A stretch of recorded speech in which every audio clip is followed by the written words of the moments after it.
ওকে, মেলা দেখা শেষ। এবার চলুন যাওয়া যাক ঝিনাইদহ পথে।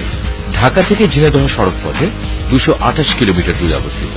এই জেলার উত্তরে রয়েছে কুষ্টিয়া ও চুয়াডাঙ্গা, দক্ষিণে যশোর, পূর্বে মাগুরা ও রাজবাড়ী এবং পশ্চিমে ভারতের পশ্চিমবঙ্গ। ঝিনাইদহের আয়তন 1961 বর্গ কিলোমিটার, লোকসংখ্যা 2001 সালের আদমশুমারি অনুযায়ী 15,54,514 জন। শিক্ষার হার 50%। ঝিনাইদহে রয়েছে 5টি পৌরসভা, 6টি উপজেলা, 67টি ইউনিয়ন এবং 1000 কুষ্টিয়া ও 52টি গ্রাম। মহান চুয়াডাঙ্গা, দক্ষিণে যশোর ছিল 8 নম্বর, পূর্বে মাগুরা। ঢাকা থেকে ঝিনাইদহ যেতে পশ্চিমে পথে আকর্ষে মানিকগঞ্জ, রাজবাড়ী, ফরিদপুর ও মাগুরা জেলা পাড়ি দিতে হবে।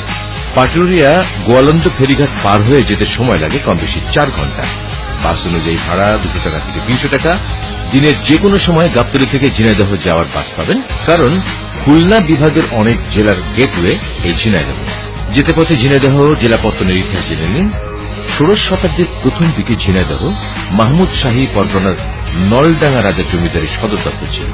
ওয়ারেন হেস্টিংস এর সময় এই জেলাটি ভূষণা থানার একটি চৌকি ছিল। 1786 সালে ঝিনাইদহ ছিল মাহমুদ শাহীর কালেক্টরের সদর দপ্তর। ইংরেজ শাসন আমলের প্রথম দিকে এখানে একটা ফাঁড়ি স্থাপিত হয়। 1793 সালে এই ফাঁড়ি থানায় রূপান্তরিত হয়। 1862 সালে থানা মহকুমায় উন্নীত হয়। তখন ঝিনাইদহ ছিল যশোর জেলার উপর।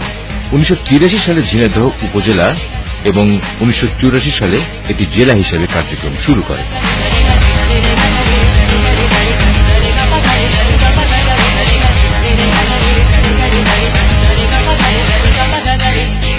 ঝিনাইদহ নামকরণের ইতিহাস সিম্পল।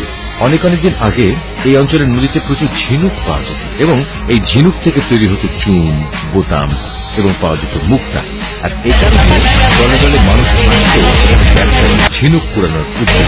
ঝিনুকের আঞ্চলিক নাম ঝিনাই, আর জলাশয়কে বলা হয় দহ, মানে ঝিনাইদহ। ঝিনাইদহ নামকরণ করেন এ থেকেই এই এলাকার নাম ঝিনাইদহ। সিম্পল।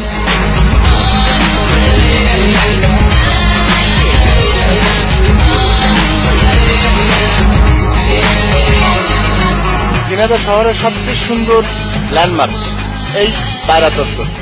যেদিক দিয়েই ঝিনাইদহ শহরে আসুন না কেন, এই শান্তির পায়রাটিকে আপনাদের দেখতেই হবে। পায়রা চত্বর ঝিনাইদহ শহরের হৃৎপিণ্ড। তবে আমরা এখন চলেছি ঝিনাইদহ নামকরণের সার্থকতা খুঁজতে।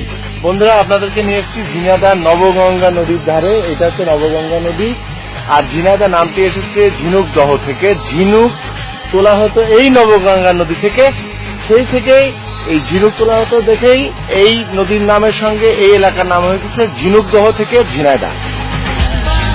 ঝিনাইদহ জেলার উপর দিয়ে বয়ে গেছে পদ্মা নদীর শাখা গড়াই, কুমার, ভৈরব এবং এদের প্রশাখা নবগঙ্গা,